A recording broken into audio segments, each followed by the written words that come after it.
These two amazing pieces are by Bolaji, a Nigerian artist who had a show at Faye African Gallery of Art.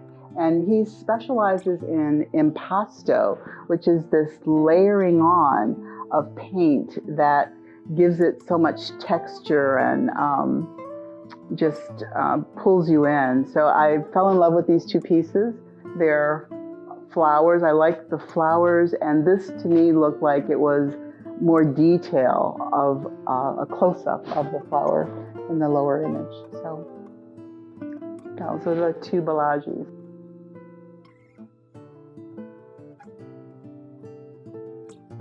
This is one of Candace Hunter's brown-limbed girls. They are a phenomenon. She has had a show in Oakland, California, a show in New Orleans, Louisiana, and this work emerged from the pandemic. It's all about the delight of young Black women and how there's joy and laughter and love even in difficult situations. So I can't remember the name of this one because she actually changes the names. But I think it's Tweedledee. So this is one of two brown-limbed girls that you'll be seeing today. This is my second brown-limbed girl, and what I loved about her and what made me choose this one is her hair. When you get a close-up of this, you can see that it's made out of lots of sparkly, I don't know what they are, but it's not flat. She has wonderful textured hair, just like we have wonderful textured hair. So this is the second brown-limbed girl, and if you missed seeing this work, one of the things I wanted to share with you is that you can get journals of the brown-limbed girls. They're available on Amazon. There are going to be 12 releases, one for each month of the year in 2022. So check those out. This watercolor is by a Ghanaian artist named Darte. And I fell in love with his watercolors. He is a master of watercolor. And again, he had a show at the Faye African Art Gallery. He's passed away, he's no longer with us. But the thing that I find amazing is when you see a close-up of this work was produced in 1993. And look at just how the color has remained true and how beautiful it is, how well preserved it was. I believe that the person who collected them had many of them and just kept them in wonderful condition. And they were not framed. So this is my Darte, which I adore.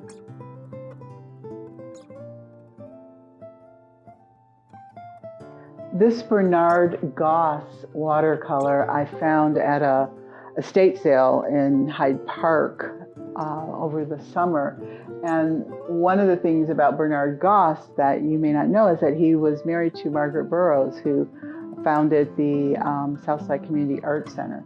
So this is obviously of San Francisco and the Golden Gate Bridge, and I'm really happy to have this be part of my collection, even though sadly it's a little bit faded, but I love it nevertheless.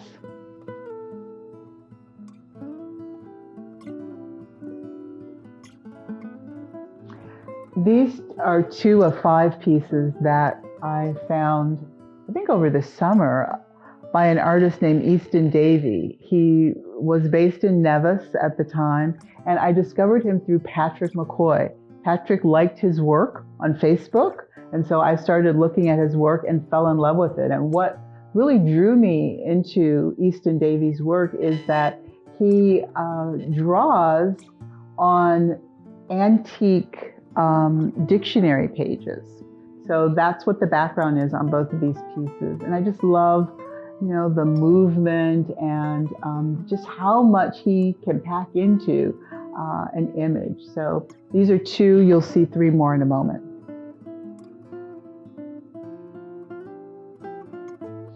So these are 2 more of the Easton Davey pieces on the antique dictionary pages. And one of the things that I noticed about him is that he does use found materials. So, the old book pages that he cuts up. This is a part of a cardboard box in this image on the bottom. I believe that all the whites in these images are white out.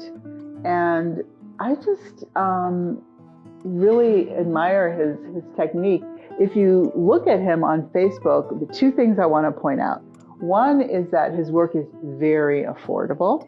The other is that a lot of his work is inspired by musicians and songs.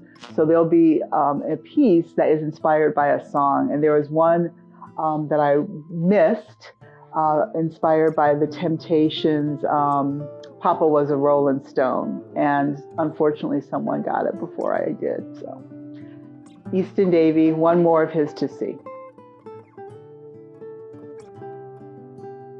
So this is the last of the Easton Davey pieces, and this is done on cardboard boxes that had been discarded. And this one I do remember the name of. It's the Avocado Woman. So she's got these avocado pits at her feet, and she looks like she's enjoyed quite a few of them, or sold them, or made guacamole, or I'm just making up her story, but I thought she was very intriguing because there are actually 3 layers of cardboard box in this image, and it just made me smile, made me think of summertime. So this is the last of my Easton Davey. Do check him out. He works in both Nevis and Amsterdam.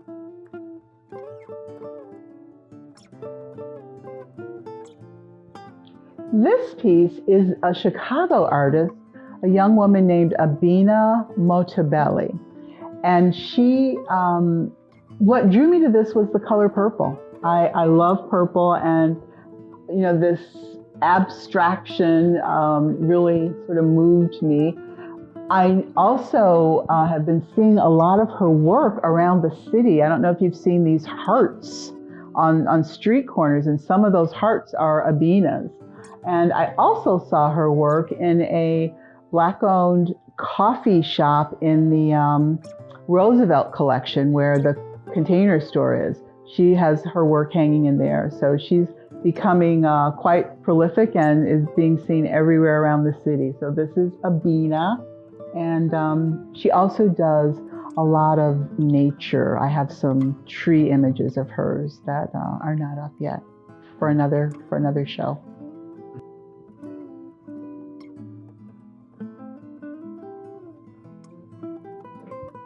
These are 2 of Arthur Wright's works. I love Arthur because he can really quickly create an image, and then he later, adds color, but he does these line drawings at musical performances oftentimes. So this is a bass player, and I just love how he's added color very selectively in the drawing.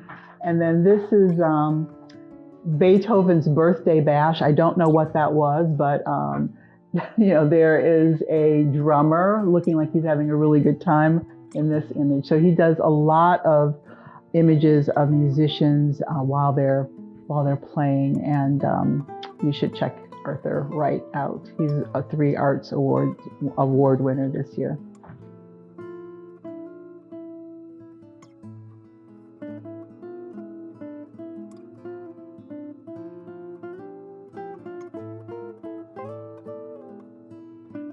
These are 2 more of Arthur Wright's works, and as I said, he loves to do musicians and people involved in music. So these line drawings were done at a concert of the Chicago Sinfonietta, and this is the conductor, May Ann Chen.